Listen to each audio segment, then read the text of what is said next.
dañuy daal di jox kàddu gi suñu colonel Abdoulaye Diagne bu gendarmerie nationale moom itam comme ni ma ko waxee woon sànq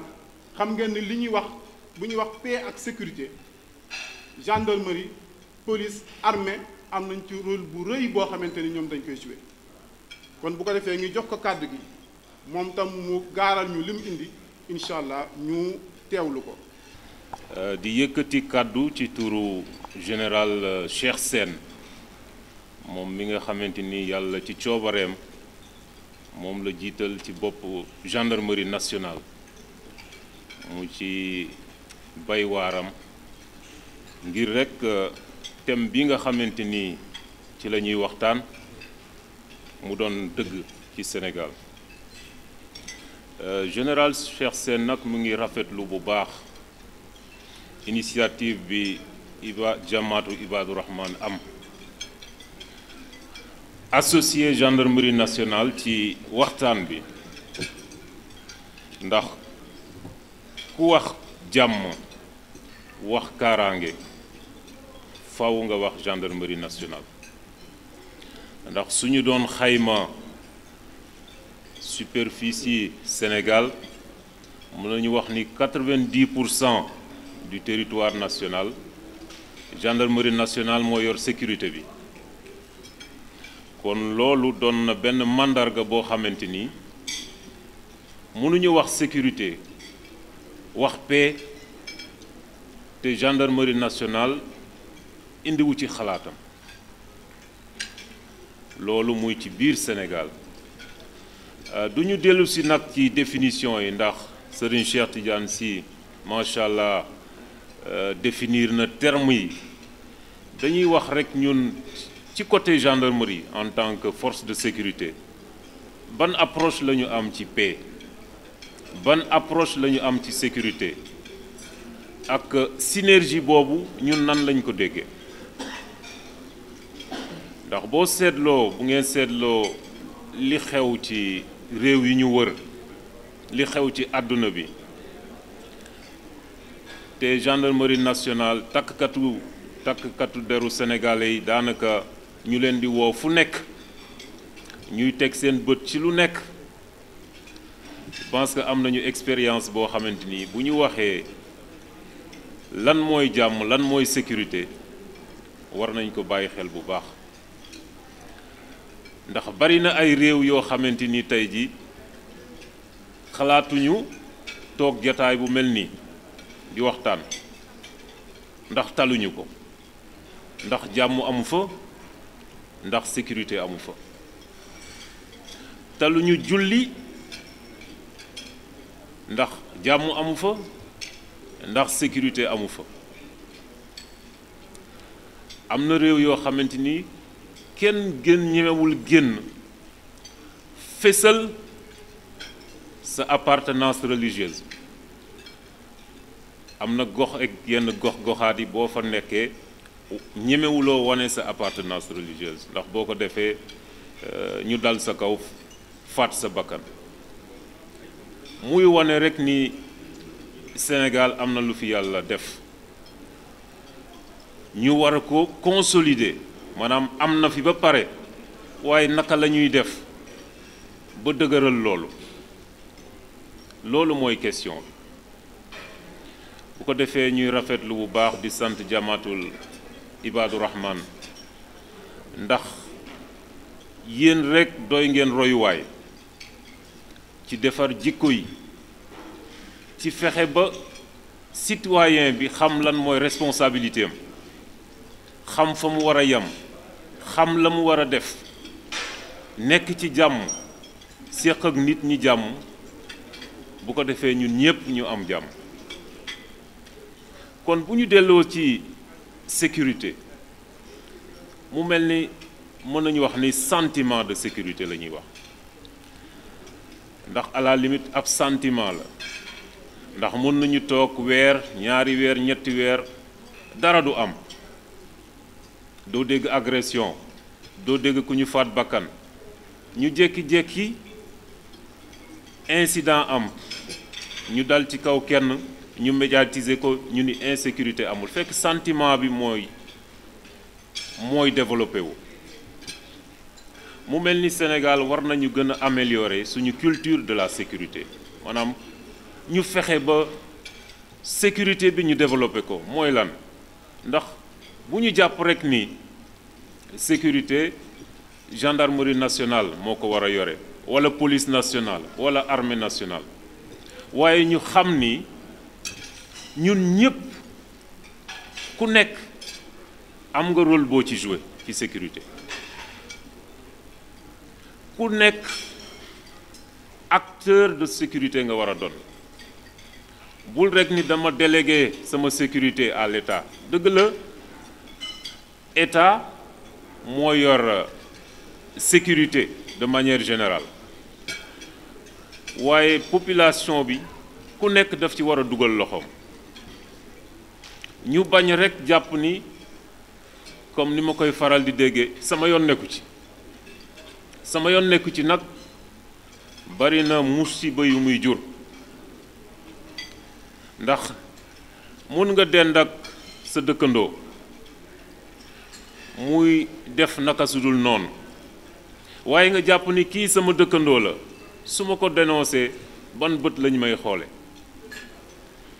te fekk na dëkkandoo bi xëy na agresseur la moo xam en tout cas li muy def safaanoowul ak li nga xamante ni moom la société bi soxla muy cohésion sociale muy consolidation de la paix et de la sécurité waaye maandu gu ëpp googu nekk ci suñu biir moom la ñu war a seetaat ndax ni nga maandu ci mbir mu wàññeeku doon ngaañte ci yow wala mu gaañ koo xamante ni xam nga ko wala mu ëllëg keneen maandu ca la mu maandu ñëw gaañ la mu nekk nag léegi mbir boo xamante ni ku nekk daf ci war a dugal loxoom bu nit ki gisee lu ko jaaxal mu war a moo xam commissariat ba ko gën a jege moo xam brigade de gendarmerie ba ko gën a jege mu woote ni kat man gis naa lu ma jaaxal moo xam kuy agressé la moo xam situation suspecte la maanaam ñaaw njort il faut que loolu citoyen bi am ko ñaaw njort ba mënoo dëkk kenn mag ñi nee nañu baaxul waaye ñaaw njort nag baax na tuuti ndax rafet njort mooy indi ngaañte ci lu bari bu ko defee gendarmerie nationale force de sécurité yi ñi ngi def seen kemtalaay kàttan du ñu nelaw guddi du ñu nelaw bëccëg ndax loolu mooy suñu mission waaye yàlla dafa def nag mënuñu nekk fépp mënuñu gis lépp itam bu ko defee citoyens yi ñoo war a prolonger sécurité boobu ñoo war a mën a nekk tànku force de sécurité yi nekk bëtu force de sécurité yi muy nag dialogue boo xamante ni war nañ ko établir entre population yi ak force de sécurité yi man loolu laay wax su ma demee ci brigade yi dama leen di wax ni accueil tertu bi ngeen di tertoo citoyen bi am soxla ñëw dafa am solo ndax da ngeen war a xam ni ku fi amul soxla jàpp leen ni du fi ñëw te su fi ñëwee war ngeen ko dalal ndax ku fi indi soxla indi fi itte indi fi njàqare bu leen ko dollil njàqare na ngeen ko déglu bu fekkee ni li mu indi am ngeen ci solution ngeen solutionné ko bu fekkee ni solution bi dépendrul ci yéen ba tey mën ngeen ko tegtal fan la mën a dem ba am solution ci problème bu ko defee loolu dafay indi benn complicité wala bokk citoyen bi ñeme policier bi ñeme gendarme bi ñeme militaire bi ndax ñooñu ci société bi la ñu bokk population yi ñoo tax ñu nekk fi kon warul am barrière boo xamante ni dafay dox ci diggante ñi nga xamante ni ñoom ngay aar ba du ñu ñemee ñëw ci yow am soxla ñëw wax la seen soxla te général Cheikh Sène mu ngi ciy liggéey bu am solo fexe rek ba gendarmerie gën a ubbi ay buntam force de sécurité yi gën a ubbi seeni bunt am na ay numéro vert yoo xamante ni ku ci woote doo fay boo gisee lu la jaaxal heure bu mu mënti doon mën nga woote ci numéro yooyu bu ko defee ñi nekk de permanence gendarmerie moo xam policiers yi ñu jóg ñëw taxaw ci soxla bi ndax loolu mooy suñu mission. Gendarmerie amul guddi amul bëccëg amul taw amul ngelaw seen soxla jaamu seen soxla fexe ba sécurité am ci Sénégal fexe ba képp kuy dox doo am dara looy ñaaw njort ni mën nañu ma faagaagal am loolu mooy suñu mission moom la ñu kilifa gi sant ñun aussi ñi ñu njabootee loolu lañ leen di wax ñu ngi ciy góorgóorlu di def lu ñu mën waaye comme ni ma ko waxee rek mënuñu daje fépp bu ko defee population yi kilifa yi ñu gën ci sensibiliser njaboot gi xam ni gendarmerie nationale yéen la fi nekkal ngeen ñeme ko xam ni seen gendarmerie nationale la yéen a ko moom yéen lañu fi nekkal ci impôt yi ñuy dagg ci population bi la ñuy fayee gendarme yi kon seen jaamu seen soxla moo tax ñu nekk fi te loolu rek la ñu mën a def pour améliorer suñu offre de sécurité ndax la sécurité la gendarmerie service public la yéen lañu fi nekkal kon loolu occasion la woon pour ma gën ci insister ngeen xam ni bépp gendarme bu def lu wuuteeg li ma wax fi daf ko teg ci bakkanam waaye fekk na bokkul ak li ko kilifa yi sant kon bu ko defee sécurité moom culture bi war nañ ko gën a développer ñu gën a ñaaw njot gën a ñemee dénoncer loo xamante ni bu ñu ko seetaanee musiba lay jur te loolu bari na fi sama yoon nekku ci rek te bis bu ci sa yoon di nekk fekk c'est trop tard fekk na sa mbokk la walla yow ci sa bopp yow yaa ci am jafe-jafe fekk na loolu bu ñépp amoon culture sécuritaire boobu ata lu bari dina wàññeeku kon ci gàttal loolu mooy kaddu yi ma bëggoon a yëkkati ci turu général Cheikh Sène moom mi nga xamante ni mooy haut commandant de la gendarmerie nationale di sant itam kilifa yi ñu fi fekk di rafetlu jotaay bi di rafetlu également seeni intervention dañ leen di suivre ci télé bi ngeen di intervenir ci domaine yoo xamante ni da ngeen di tàggat nit ñi di defar jikko yi waaye itam nañu fexe ci kër yi ñu gën a améliorer loolu gën a sensibiliser nit ñi asalaamaaleykum wa rahmatullah di sant ñi nga xamante ni ñoom ñoo organiser ak ñi choisir thème bi ak ñi nga xamante ni ñoom lañu invité pour ñu waxal ñu si li des si liggéey bi mooy ñu delloo kàddu gi président Cheikh mu wax ñu si mbooloo mi ñi nga xam ne ñoom la ñuy jox kàddu xanaa di ñaan kilifa yi rek ndax waxtu yi mu ngi dem bu ko defee ñu jàppale ñu si waxtu wi mu joxe liste ñi nga xamante ne ñoom ñooy jël kàddu ñu déglu leen bu ñooñu noppee ñu dellusiwaat si table jox Amir kàddu gi bu ko defee mu tëj jataay bi. asalaamaaleykum wa rahmatullahi wa barakaatu. mbokk yi ñu ngi leen di nuyu bu baax a baax di sant bu baax mbokk jamaa bi ñu organiser jataay bu am solo bi di ñaan yàlla mu nangul leen ko te lépp yàlla nay njariñ di sant bu baax mbokk yi nekk ci taabal ji te jël fi kàddu ñoom ñëpp seen kàddu rafet na lool am na solo man sama participation ci waxtaan wi mën na bañ a gudd mais dama seetlu ne ñun ñaare suñuy waxtaan yi li tax liñ ci séntu ci njariñ léeg-léeg mu manqué mooy dañuy généraliser boo généraliser rek doo am problème ñëppay nangu mais boo détaillé rek foofu la problème yi juddoo te problème bu judduwul doo régler problème mooy xale yi ne leen boo ne ku dul yonent yàlla Muhammad mën ngaa juum ñëpp d'accord mais képp ku sëriñam def dara nga ne ko est-ce que sa sëriñ juum rek mu révolté parce que da nga détaillé li ma bëgg a wax mooy man ñun en tant que ay imam yàlla dogal na ci ñi gën a jege nation bi lañ bokk ñi gën a jege population lañ bokk ni ñu gisee jàmm ji Sénégal ak sécurité bu ñu détaillé dama wax ne Sénégal jàmm d'abord lan mooy jàmm ñun jàmm du ñu kenn du ñu nangu ku ñu terroriser ci ay académique yooyu du ñu ñun niñ ko déggee lañ koy wax donc jàmm pour ñun mooy environnement boo xam ne ña fa dëkk tiituñ seen bakkan tiituñ seen diine tiituñ seen xel tiituñ seen alal tiituñ seen der bépp environnement boo xam ne mën na tax ñu fa dëkk duñ tiit ci yooyu benn ñun pour moom doom environnement boobu jàmm moo fa nekk fii ci Sénégal nag ngir ñu am environnement bu mel noonu benn buntu dong la am mooy kenn ku nekk ñu nangu keneen ki nekk fi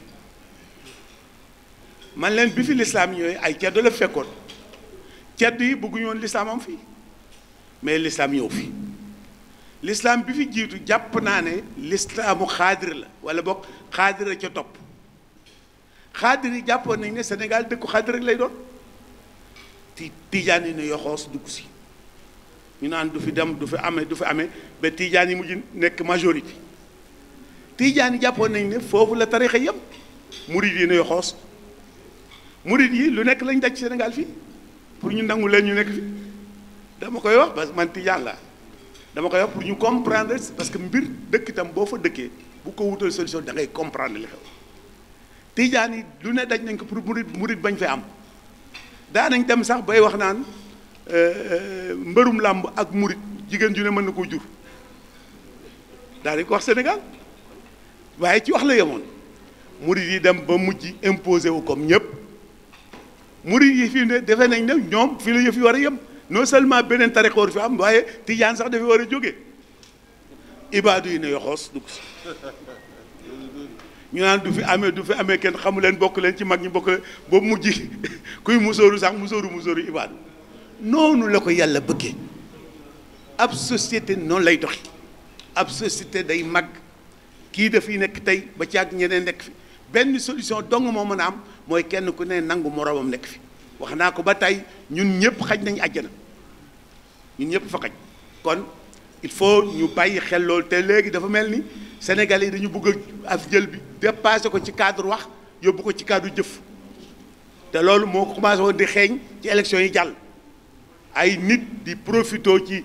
situation boobu bëgg fee créer beneen tension ba Sénégal mënoon na fee doxee tas yàlla moo suturaal dëkk bi ak Sénégalais yi ñor ñu déçu loolu mais amoon na fi ay yéene yu bon pour tas Sénégal jaarale ko ci tarixa yi loolu bu ñu ko bàyyiwul xel di ko veillé ci li dal dëkk yëpp mën nañoo dal muy benn ñaareel bi mooy wàllu sécurité sama colonel yi maa ngi gërëm bu baax seen participation yi waaye war nañ ci gën a waxtaanaat ndax ñun imaam yi nga xam ne dañuy déglu nit ñi li mu wax dëgg la mooy li modérateur bi wax ne jàppale ko ne ko jàppale leen ñu ci jàppale leen ma jàppale leen ci ma jàppale leen moom la colonel wax mooy ñun ñëpp war a jàpp ci jàmm ci sécurité bi mais sécurité kenn mënu ko régler à moitié problème boobu moo ko gën a xam léegi citoyen bi parce que li wér mooy Sénégal ñi jub ñoo leen ragal ñi dëng ñoo leen ñeme nga baal ma nag ci wax ji dama ne Sénégalais yi ñi jub ñoo ragal police ak gendarmerie waaye ñi dëng ragaluñ police ak gendarmerie loolu sentiment la danaa ko jéem a firi boo dénoncé sa dëkkandoo mu dem gendarmerie boo watul non seulement kenn du ko def dara mais dañ koy wax ne que yaa leen boole yaa ko boole ba pare mu ñibbi si moom daal lay menacé nag yow loolu day am Sénégal dafay am rawatina bi ñëwee affaire droit de l'homme bi nga xam ne léegi yéen sax parce que bu njëkk daa ngeen woo kenn bala ko kenn yëg ngeen lapp ko ba baqataam yi ngeen bu gën a noppi léegi ñemeetu leen lapp kenn non il faut ñu wax dëkk bi li fi xew su ko defee ku fi ngeen ñëw mu ñëw foofu ñemewu leen ko laal léeg-léeg sax mu daje fa ku xaw a yaafus mu ne ko diwale boole mu ñibbisi menacé ko loolu mu kooku du boole ticket de parce que dana ngéej mucc muy benn waxuma na yéen sax def leen seen liggéey ngeen jàpp ko def PV yóbbu ko tribunal mu dem tribunal ñu bàyyi ko mu ñibbisi daal di lay xool na laa yow yaay dof doon di ma jéem boole gars yi xaaral danaa fat sa bakkan yow loolu moo am ci dëkk bi donc problème bi c'est très sérieux du problème bu ndaw il faut ñu waxtaane ko ba mu xóot nga xam ne chaîne bi yépp ñooy respecté kii bi gendarmerie def liggéeyam police def liggéeyam tribunal def liggéeyam citoyen yi door man def seen liggéey sinon dañuy moytu kenn ku ne day moytu man day sama gars yi nekk fee du ma wax du ma ci boole kenn parce que wóolu salaamaaleykum wa rahmatulah. di nuyu ñëpp di sant ñëpp di am kontante lool di teew si jotaay bi si ak mbokk yi nga xam ne am na ñoo ci xàmmee lu bari yi nga xam ne gis naa leen gis di ziar bi fi mu nekk nii dama am sentiment yu bari yi nga xam ne yi may animé bi ci gën a fort xëy na mooy sant bu baax sant suñu borom ci bi ma xewlee ba mu mën a teew si jotaay bi nga xam ne bi ma fi jot a taataan yokk na ma lu baree bari waaye sant bu amul ak jamaatu Ibadu Rahman ndax xëy na ku xam sama parcours dina xam lu bari li nga xam ne lu am solo li nga xam ne jamaatu Ibadu Rahman def na ko ci man donte bokkuma ci jamaatu Ibadu Rahman xëy na bu ma présenté dinañ comprendre lan moo tax man médecin la donc actuellement maa ngi servir aéroport international Blaise Diagne donc maay responsable chargé des affaires médicales et sociales donc lépp li nga xam ne wàllu wér-gu-yaram la ak wàllu social maa ko yore ci société bi nga xam ne mooy gérer aéroport international bi donc sama rencontre ak jamaa bi mu ngi nekk ci université de Dakar fekk may def sama formation moo tax sànq bi am na lu ñu wax maa ngi xaw a ree parce que dafa nekk li nga xam ne daf ma interpellé mooy ne dañuy jël suñu doom yi des fois au lieu ñu jiital ci ñoom diine ñu dénk leen école française bi ñu def si ñoom base ñu am rafet njort nag ne suñuy doom danañ continuer ñun di gëm ñun li ñu gëmoon alors que c'est pas ça nit ki xale bi li nga jiital ci moom li ñu jiital ci moom souvent mooy déterminer après lan lay nekk donc suñu waa kër rendre ñu woon compte ne xëy na ñun ñu ngi nekk di dund beneen dund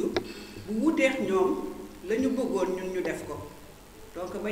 may egg université mbaaxu suñu borom moo tax xëy na ma dajeex ñi nga xam ne ma ciy cité di ci profiter pour gërëm bu baax di sant bu baax Amira Soukey Fall mu bokk ci ñi nga xam ne am nañu changement bu nga xam ne indi nañ ko ci ni ma doon gisee àddina ak maanaam sama taxawaay ci wàllu diine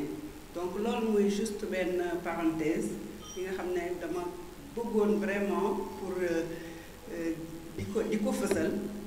ndax keroog dama dégg ñu naan benn waay di wax naan PDS ngeen baal ma ci ni may cité daanaka mën nañ ko considérer comme patrimoine national lu tax parce que c'est le premier parti d'opposition mais man dama jàpp ne Jamaatu Ibadu Rahman mën nañ ko considérer aussi comme patrimoine national mu mel ak moom aussi ñeneen ñi nga xam ne dañuy œuvrer aussi dans le même ci même wàll bi parce que impact li ñu indi ci changement xëy na ñoom ci seen bopp sax duñ ko mën a mesurer mais am na benn bouleversement bu mag bi nga xam ne indi nañ ko te alhamdulilah léegi pour ñëw ci wàllu thème bi damay remercier d'abord ñi nga xam ne ñoom ñoo exposé vraiment exposé yi jàng nañ ci lu bari man ci sama wàll am na ay te approche bi ñu jël aussi maa ngi koy rafetlu bu baax jëluñu rek ay ñi nga xam ne ay imam lañu ay borom xam-xam ci wàllu fiqh wàllu hadis et cetera ñu invité leen mais dañu invité aussi ñi nga xam ne ñu mel ni colonel yi nga xam ne am nañ ci xam-xam pratique bu baax donc loolu muy approche bu am solo mais rafetlu aussi li ñu wax ne loolu moo ma gën a marqué le fait que dañu war a di jegeyantoo parce que bu ñu waxee synergie d'abord dañu war a di jege di xamante te souvent am na je pense benn proverbe camerounais bu koy wax ñu naan le chien aboie celui qu'il ne connaît pas c'est-à-dire boo ñëwee ci kër boo fa fekkee benn xaj bu la xamul premier jour bi day yuuxu nga ñëw deuxième jour day xaw a wàññi troisième jour mu wàññi boo fa faree di boo fay faral di ñëw da ngay gis à la longue boo ñëwee dootul mbow mais day yëngal geen gi mooy lan xàmmee na la accepté na la parce que souvent yow boo ñëwul wax présenter sa bopp ñeneen ñoo lay présenter te ni ñu lay présenter xëy na du nekk li nga xam ne dafa méngoog ak yow li nga bëgg a wane donc je pense que côté boobu aussi damay ñaax sa bopp di ñaax aussi jamaa bi ñu gën a offensif un peu offensif dans le bon sens dans le sens où yow boo amee lu baax loo indi da nga koy des fois da nga koy xaw a forcer sax nit ñi parce que da nga leen koy forcer pour ñoom ñu mën ci jariñu donc lu am solo la ci wàllu synergie bi aussi dama bëggoon ñu prêter attention vraiment ci jigéen ñi parce que yaakaar naa Nelson Mandela moo ko doon wax l'éducation est l'arme la plus puissante pour changer le monde donc boo bëggee changer monde bi éducation xale yi je pense que colonel insisté na si wàllu xale yi éducation il faut ñu insister te quand on parle d'éducation da ngay wax jigéen parce que jigéen moom mooy njëkk intervenir ci wàllu xale bi même xale bu jógee école bu ñëwee yaayam la fay fekk donc il faut que jigéen ñi ñu impliquer leen bu baax ci fànn bi parce que souvent damay seetlu ne bu ñuy def ay ndaje bu ñuy def yu bari dañuy fàtte jigéen ñi ba si peut-être dialogue national bi ñuy wax maa ngi koy dégg keroog di xaw a ree donc dañuy xaw a fàtte jigéen ñi alors que jigéen ñi booy xool ñoo gën a mën a changer donc loolu il faut vraiment ñu bàyyi si xel bu baax parce que ñëpp d'accord nañ ne il faut que ñu am jàmm il faut que ñu am justice pour ñu mën a am sécurité te loolu moo ñu mën a yóbbu ci développement bon duma ci ñëw sori trop parce que foog naa définition yi leeral nañ ko bu baax mais bu ñu bëggee vraiment avancer il faut que synergie ñu bañ a bàyyi kenn ñu ànd ak ñëpp donc loolu vraiment laa amoon lu may wax di gërëmaat ñëpp di vraiment di beral ngërëm bu amul àpp les femmes de la jamaatu Ibadu Rahman ak bépp jigéen bi nga xam ne ba mu mettee nga xam ne pour nga muuru sax c'était tout un problème ñoom vraiment dañu taxaw temm xeex bi de façon vraiment très pacifique de façon très douce mais très ferme donc vraiment bravo à toutes les femmes et bravo aussi à tout le monde. salaamaaleykum wa rahmatullah ñu ngi ñaan ci borom bi subhanahu wa taala yàlla nañu nangul te jéggul ñu kon ñu ngi rafetlu jetaay bi di ñaanal jamaatu Ibadu Rahman ndaxte genn wàll la ci harakatul Falah ndaxte mag yi ñu junj fii di wax yooyu yëpp ñun ñëpp ensemble ba ñu nekkee gone ñoo nekkoon Colobane ñoo ko doon dirige ñooy def yëpp kon loxo ndeyjoor ak càmmooñ la bu ci nekk mooy jàppale beneen ba kon lii nga xam ne wax nañ ko fii tey mooy benn lay yëngatu yi ak kattan yi ci yoonu dëgëral jàmm ak kóolute ngir yokk am te loolu bu yokkee yokku man lay dal doon kon mbokk yi wax nañ ci lu bari lool kon ñun liñ ciy junj rekk mooy ñetti tomb yu gàtt benn bi mooy wax nañ ko waxaat ko mooy xeejoo rekk buñ ko defee benn jafe-jafe dootul am parce que lenn du sax lu ne day soppeeku gannaaw xeejoo nag foog ñu am ku ñuy waxal ak ku ñuy fajal bu fekkee ne amoo ku lay waxal yaay waxal sa bopp jàmm dina jafe amoo ku la fajal yaay bugg a fajal sa bopp jàmm dina jafe kon nit ki bu amee kóolute ne man lii defuwul mais am naa ku ma waxal am naa ku ma fajal kon jàpp naa ne li ñuy ragal lu bari du am ñu bàyyiwaat xel nag li sëñ daam wax gis nga jàkka li mu dajale daa bari jàkka wax nañ jàmm ren bi nga xam ne mooy élection mooy lii ak lii allahu alam mais man la ma gëm mooy gannaaw ndimbalu yàlla imaam yi la tëddee jaaxanaay kenn xamul fu ñu féete te parti yépp ay julli si kuréel yi yépp ay julli si ñu attirer seen attention won leen ne kuy wut na nangu defet jàmm na la gënal safaan ba kon lii buñ ci bàyyi woon xel rek vraiment dañuy sant yàlla fi ñuy daanee nag ñu ngi sant kilifa yi rawatina ki bàyyee ko gendarmerie ak ki bàyyee ko armée nationale parce que jeetaay bi gis nañ ni mu yombee ni mu taaroo waaye bu ñu soloon toni rek ku mel ni man dangay sëgg kon loolu ñu bàyyi ci xel jazakumullahu xeyran salaamaaleykum